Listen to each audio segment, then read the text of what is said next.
Cashiers of Reddit, what is the most suspicious set of items a customer has purchased? Man bought $800 of Roblox gift cards, and when I questioned him on it, he said I asked my daughter what she wanted for Christmas, and she said she wanted Roblox shit. So now for not being specific she can try and find a way to spend her Christmas budget of Robux. I really aspire to be more like this man. Not a cashier, but I've bought suspicious items together. I walked to the store to get a bathtub plug to try a bath bomb, but just as I left my mom asked me to get a toaster. I did. The lady working the stand looked at me, "Are you okay?" I didn't realize what it looked like at the moment. I once bought nothing but a toy for my 2-year-old nephew, a bottle of motor oil, and condoms at the same time. All for separate reasons, but it was not lost on me what connections could be made. I worked at a hamburger place. We would portion ground beef in plastic bags. Management was awful, and we ran out of things constantly. I was usually the only employee with a car, so I'd go to the store down the street and buy like 5 to 10 boxes of 200 number flip-top plastic sandwich bags. I realized after while they thought I was a drug dealer. Razors, kitty litter, and lube. I feel sorry for your cat. I bought a case of a 100 shotgun shells and a loofah at Walmart once with my buddy, and the cashier was like, "What are you two boys up to?" I once bought 4 cans of whipped cream, chocolate sauce, sprinkles, and condoms. Funniest bit is that I didn't even think of how it looked. The first 3 items were for my daughter's birthday party, and the condoms were just a "oh yeah, we're out" afterthought.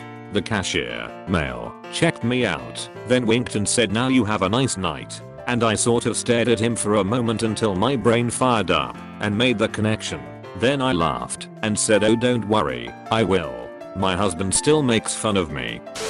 Wouldn't say suspicious, but the amount of people who came in to buy large quantities of poppy seeds and a 2LT of soda. I later understood what they did, but for the longest time I was confused as to why so many people were using their food stamp card to buy so many bread sprinkles.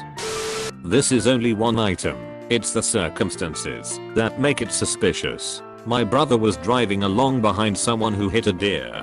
They stopped, and he also stopped. As is common in rural areas, he asked if they were going to eat it, and when they said no, offered to clear it up for them. He started butchering the deer, and after gutting and a few other things realized that he had nothing in his car to put the meat in. So he went to the nearest store to get something. He got the weirdest look from the cashier. It was only then that he realized that he had walked into a gas station late at night, bloody to the elbows, and bought black plastic garbage bags. Don't forget to like the video and subscribe for more amazing Reddit videos. Worked at Barnes & Nobles for a year. If there is something I learned from working there is, old people are freaky AF. This 72-year-old woman is checking out with me, and she has a couple of books, a Bible, a home and garden book, a book on grieving, and a book about sex toys, different shapes, sizes, and how to use them. We are trained not to question/comment on what purchases are being made if the purchase includes sexual content. I apparently forgot my training and said, "Looks like someone is going to have a lot of fun tonight." Insert awkward stare and silence. She looks at me and says, "Praising Jesus is always fun if you have the right friend." I giggled awkwardly and finished ringing her up. Turns out, the sex toy book was for her granddaughter, and the Bible was for her and her congregation. Till this day, I still feel like Granny was going to a weird gangbang Bible study group. Once, when I was younger, 17, 18-ish, I went to the store with some friends and bought several 1-2-liter sodas, a bottle of muriatic acid, and a roll of tinfoil. As we were leaving the store, a plainclothes security guy stopped us and said, "I've been to bomb school too, boys." At first I thought he had said I've been to bang school, and I was trying to figure out what kind of bang we could be making and where one would sign up to go to bang school. Anyway, he took down our names. Looking back on it, I probably didn't have to give him my name, but I was young and obviously stupid, and told us that if he heard about any bombs going off in the area he would send the cops to our houses. We still blew up the bottles. I don't think they could even properly be called bombs, and we never got in any trouble. As part of a lost bet, a friend had to do a dare. We sent them to the supermarket with a specific set of actions in mind. 1. Go to the cash register with a big box of condoms. 2. Realize you don't have the money to buy them. Go put it back. 3. Go to the same cash register again, holding cling film and rubber bands. I was the customer. I bought an old lady style cardigan, a ladies singlet and a G-string thong. I'm male. I realized how bad it looked at the register. I was also 26. I work at a craft store. This isn't really suspicious, but some sorority girls came in and bought an unfinished wooden paddle among other things. Selling gram scales was always fun. Our EPIS system would direct us to ask if they would like a relevant item. So whenever anyone bought gram scales we had to ask the customer if they would like any little plastic baggies, and then ask to take their personal information to sign them up for promotional stuff. Obligatory, not a cashier, not my purchase, etc. My 6-year-old cousin was murdered in 2002. Her killer was intending to kill her father, not her. Once they arrested him, they were able to pull store surveillance and a receipt. The sick fuck had stopped at a store and bought a butcher knife, Coleman fuel and lighters on his way to commit the crime. That's always haunted me a bit. I worked in a pharmacy here in the UK and a customer brought in a very old chemistry set so they get the relevant items and teach their kid. It wasn't long after the 7/7 terror attacks in London and some of the ingredients looked familiar. I asked the pharmacist to double check what was needed and she asked the customer to go into the consultation room for a quick chat.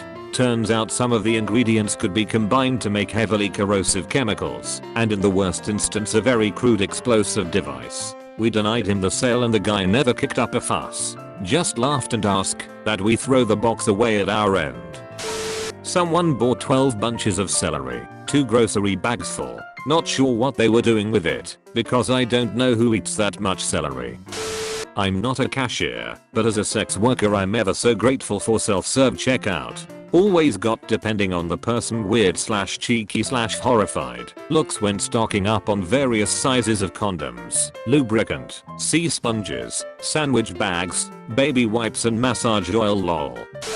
I worked as a cashier for a certain hardware store chain that has an affinity for the colors blue and red. My most memorable customer was a younger Hispanic guy. He approached me with a pair of tin snips and asked, quietly, if I thought that they would break through the typical locks used by storage units, the round silver ones. I told him that he'd need bolt cutters or an angle grinder would be his best bet. I helped him find a cheaper angle grinder and a variety of discs. I never asked what he was using them for, but he said his key broke off in his unit's lock. I still wonder sometimes if he used it to commit crimes or not. Not a cashier, but we sell very niche industrial equipment. We received an order for north of 200k USD from an obscure post-USSR state. They didn't seem to understand what they were buying, what it was used for. They didn't care about any of the specs or configuration options, but they were ready to wire the money ASAP.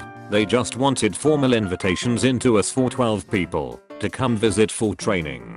For very specific date range, for 2 weeks, normally takes 1 day. Didn't sit well with management, so they started asking follow-up questions and the guys disappeared. About 10 years ago, I went to the store to buy condoms and called my wife to see if she needed anything. She told me to buy our toddler some new underwear. I went through the self-checkout that day. I don't think you're going to get a whole lot of cashier responses to this one.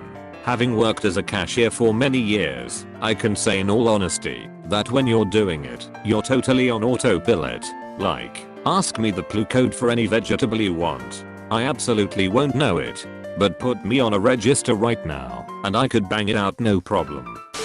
I don't think it's particularly suspicious what they bought, but how they got them. I was working at Sam's Club a few years ago. It's a warehouse store, a lot like Costco. I go in, and very early on in the day a man comes up with 9 flats of food. Over $2,000 to $3,000 worth of food. Ribs, steaks, lobster, potatoes, all of everything I could see. This dude was eating like a king.